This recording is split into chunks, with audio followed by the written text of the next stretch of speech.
André Frassard, vous avez 53 ans, vous êtes un journaliste célèbre, fils d'un journaliste et homme politique également célèbre.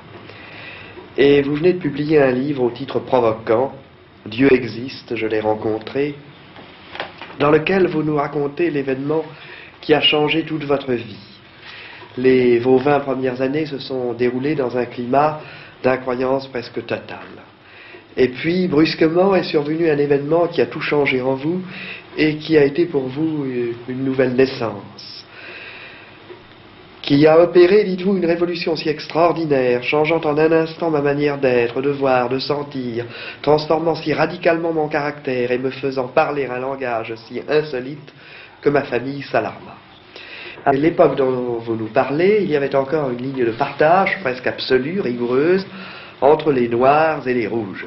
Et vous étiez du côté des rouges, et la politique dans votre famille jouait le rôle de la religion. On a le sentiment que votre père s'était donné au socialisme, comme vous-même vous vous êtes converti. Oui.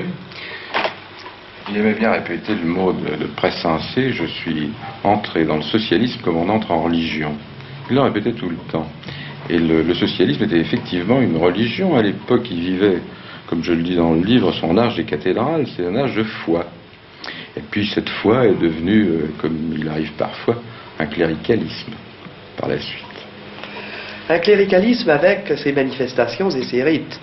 Vous nous l'expliquez en une formule lorsque vous nous dites « J'ai connu le Père Lachaise avant le Père Noël ». Vous aviez 5 ans que vous suiviez déjà vos parents en pèlerinage au mur des Fédérés. Oui, il n'y avait personne à qui me confier, alors il fallait bien qu'ils m'emmènent avec eux. Alors on m'asseyait au pied des tribunes et j'écoutais des heures de discours. C'est peut-être là que j'ai pris une espèce de vocation contemplative. Est-ce que, lorsque vous nous dites, vous employez en effet cette formule que vous avez citée tout à l'heure, le socialisme vivait son âge des cathédrales, est-ce que c'était sensible pour vous? Je veux dire, est-ce que vous aviez le sentiment de participer à une liturgie et est-ce que vous en étiez enfant enthousiasmé? Ou est-ce que ça vous barbait?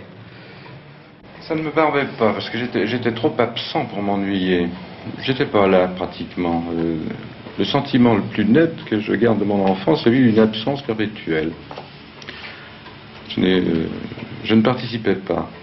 Mais la sensation la plus vive, c'était celle d'une fraternité réelle entre gens. Je ne dis pas même du parti, mais disons de la gauche. Il y avait fraternisation à tous les degrés. Et ça, c'était perceptible même à un enfant. On se sentait partout chez soi. Dès qu'on allait, comme on disait, chez un camarade, il n'y avait pas de différence, on était en famille, vraiment. Et cette atmosphère-là, je veux dire que je ne l'ai pas toujours retrouvée dans le catholicisme. Ah, c'est ce que j'allais vous faire dire. Et en effet, je pense que le socialisme à ses débuts a beaucoup ressemblé à la primitive Église. Exactement. Et puis, il s'est transformé. Mais avant d'en venir à ce qui s'est passé pour vous après votre conversion, il faut que vous nous disiez un mot de cette conversion. Bien sûr, une conversion, c'est toujours inexplicable.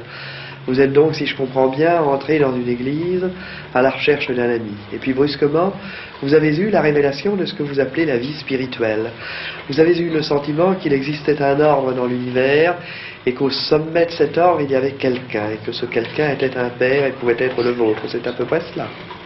C'est à peu près ça, en y ajoutant la lumière. Ça s'est passé, c'était un phénomène d'ordre lumineux. Et non pas ni sentimental, ce n'est pas une idée, ce n'est pas une révélation intérieure, c'est un phénomène objectif. Ça a été aussi surprenant que si tout d'un coup je voyais une aurore boréale dans le métro. C'est un accident. Si j'avais pu ajouter une ligne, Mauriac m'a beaucoup reproché d'avoir fait un titre trop long, mais j'aurais volontiers ajouté une ligne pour dire que je l'ai rencontré comme on rencontre un platane. C'est surprenant, brusque et inattendu. Hier, la politique récupérait la religion. La politique, c'était la religion pour ceux qui n'en avaient pas. Et aujourd'hui, la religion récupère la politique. Elle n'est plus que cela. Toutes les motions que nous lisons dans la presse, de prêtres ou de laïcs plus ou moins contestataires, c'est en somme le désir que la politique et la religion se confondent. Oui, il y a une espèce de tentation quand même, de faire entrer Dieu, ce Dieu personnel que les chrétiens adoraient autrefois, de le faire entrer dans l'histoire et de l'y incarcérer, de lui interdire d'en sortir, d'avoir à assumer l'histoire et la transformation du monde, de l'homme et de l'histoire elle-même. Mais ça, je ne suis pas du tout d'accord là-dessus.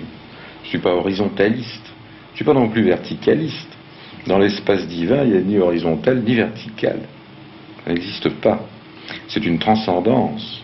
Et c'est ce sens de la transcendance de Dieu que j'ai essayé, par l'énoncé d'un fait, de rendre, je ne dis pas aux chrétiens, à l'ensemble des chrétiens, mais à un certain nombre d'entre eux. Vous êtes aussi un polémiste. Et un polémiste qui a un coup de patte redoutable. Un polémiste qui peut être méchant. Et cela me fait penser à la réflexion d'un de vos confrères disant pourquoi les écrivains chrétiens sont-ils plus méchants que les autres. Et il est vrai que quand ils s'y mettent, les plus grands, Bernanos, Mauriac, vous-même, vous ne ratez pas votre homme. C'est parce qu'on a un point de référence qui est assez accablant pour le prochain et pour nous-mêmes. Si on compare les êtres à Jésus-Christ ou à Dieu, évidemment, le côté caricatural apparaît de lui-même. C'est peut-être ça qui nous rend méchants, comme vous dites.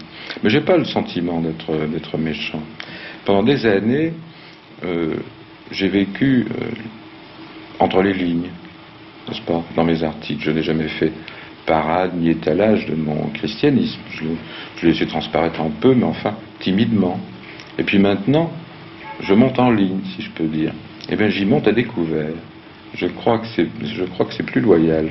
C'est pour ça que j'ai repris ce ton, qui est le mien, qui m'est le plus naturel. Mais je ne crois sincèrement pas être méchant. Je ne m'en suis jamais pris aux personnes, ni à leur vie privée. Ce sont les idées que j'ai toujours combattues.